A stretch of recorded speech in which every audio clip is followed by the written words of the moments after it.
Practicing scales is much like going to the dentist. Either you don't want to go, or you only go once a year. Same thing with scales. Most of the time we don't want to practice them because they can get pretty boring doing it like this.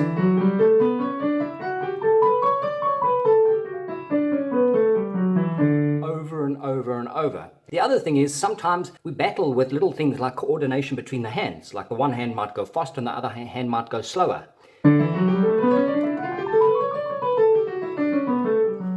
Did you hear what happened there? One of the hands was a little bit behind the other. So to make scale practicing interesting, what I do with my students is I teach them how to play scales in groups. So I have a group of 2 notes, 3 notes, 4 notes, and 5 notes, and you can add on to that. And I'm just going to show you for one octave to start off with. So we've got C major scale here.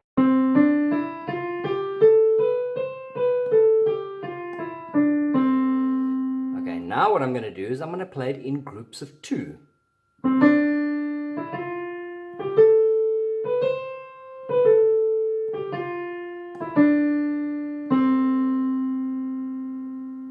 Now I'm going to do it in groups of 3.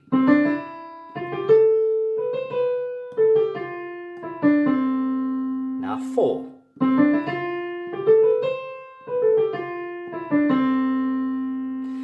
Now I wonder if you noticed, when I do it in groups of 2,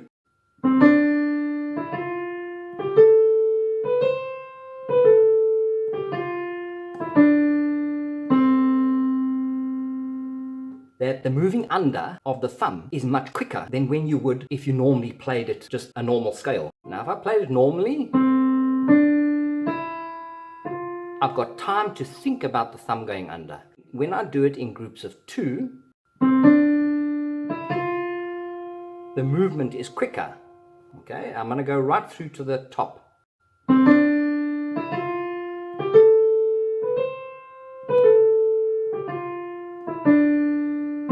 If I started from the top, the movement from the thumb, third over, is much quicker. Now, the question would be, how would that help me to play the scale better? When my reflexes are good, if I'm in a situation where I have to do something that is unusual on the keyboard, I will be able to handle that better than if my reflexes were not that good. And so practicing scales in this way actually teaches your reflexes to react at the exact time that you need them to react. So if I played this quickly, now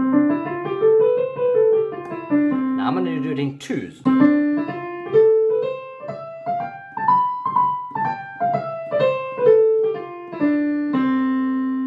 Eventually, when I have to play the scale, maybe at a much quicker pace, my reflexes of turning the thumb under or turning the third over would be much quicker and I'll be able to handle the movement much better. Okay, so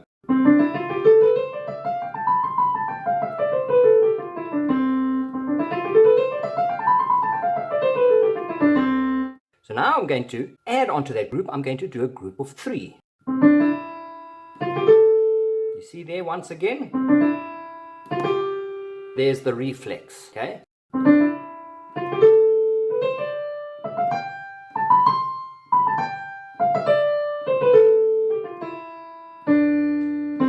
Okay, sometimes you run out of 3s. That's fine, then you just end normally. Okay, so let me do this again.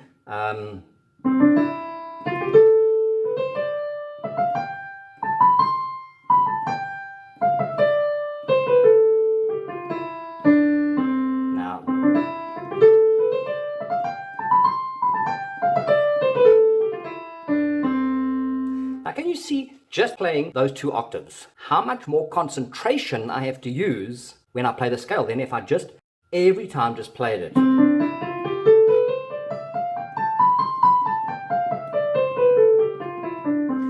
It's just brain dead practicing. If I know the pattern, I don't really have to think much. Especially when I'm playing maybe for an exam or I'm playing a piece of music where a scale passage is required. Practicing your scales like this will help you to actually concentrate more and also build what we call muscle memory and also your reflex action. If I did it with the left hand, same story. What fingers on my hand are the weakest? It's my pinky and my fourth. Just doing that is going to help me exercise those 2 fingers.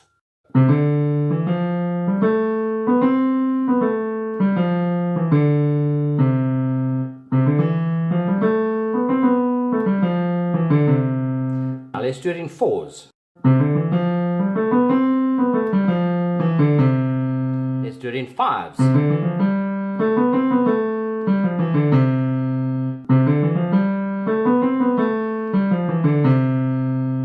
If I did it in 2 octaves,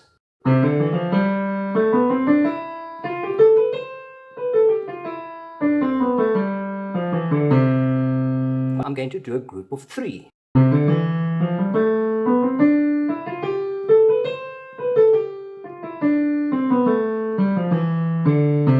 Now let's do it in fours.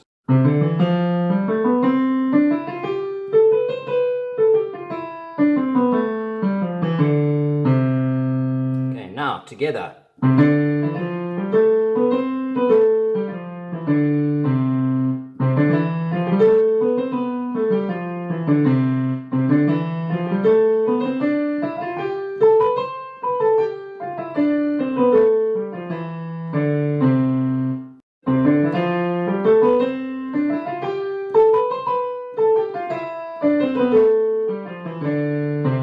So basically what you're doing is you're playing your scales in 2s, the rhythm, okay? The rhythm is 2s, or 3s, or 4s. And you'll notice that after every group, I stop for a few seconds. So it's 1, 2, 3.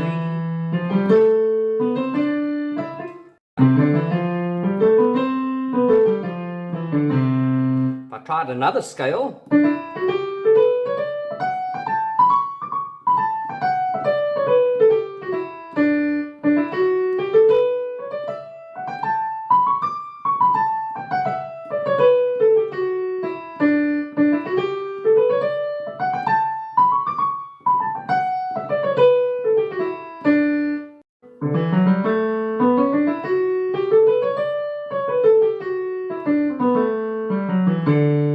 okay, now over there I made a bit of a mistake. So that's going to show me that I need to actually work on it.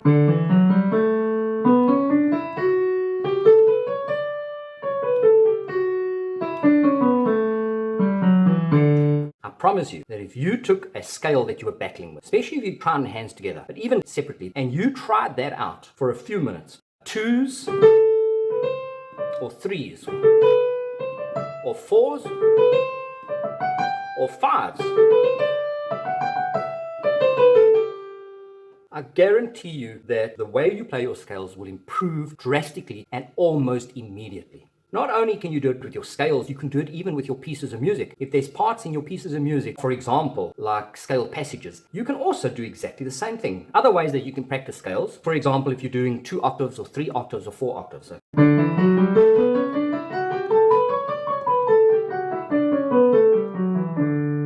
instead of just doing it in similar motion, all the way up, all the way down, my left hand, I'm going to turn around and go down while my right hand's still going up. So I'm going to do this.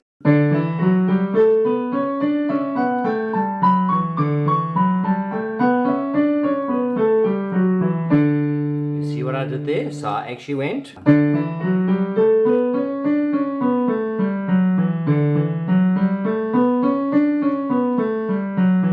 While my right hand is going all the way up and all the way down.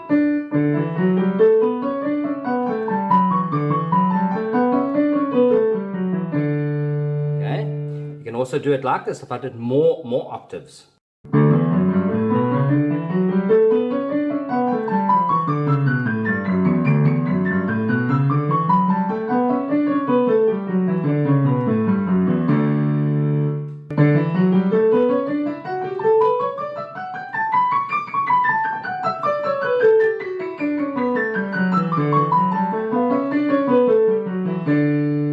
Fingers went wrong a little there. But you see what I can do. So by practicing my scales like that, either way you're going to focus on one hand or the other, or both hands. But the other thing is you have to concentrate more. You can set yourself challenges and see how many times you can do it without making a mistake. I hope this has helped you. I hope it makes your scale practicing a little bit more exciting than what it has been. I mean, there's many ways to practice scales, but those are just a few basic things that I use for my students that helps them tremendously.